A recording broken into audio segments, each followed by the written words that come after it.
So I'm playing around with some of my Mandelbrot code and files, and I just thought I'd show you this.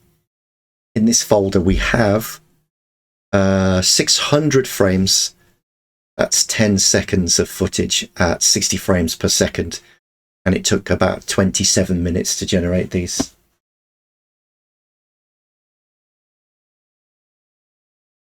You can see it zooming in and changing color at the same time.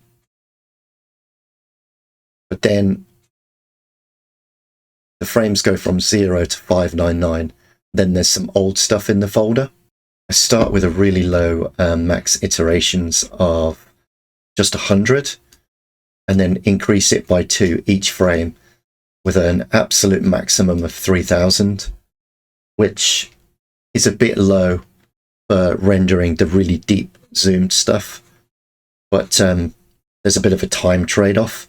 So maybe it takes 30 minutes to produce the first 600, and then probably an hour to produce the next 600 frames. And then the final 600 frames could take a couple of hours as it slows right down. Let me show you what it looks like if I generate, what does it say? Frames 600. If I generate 10 frames, check out how fast this is.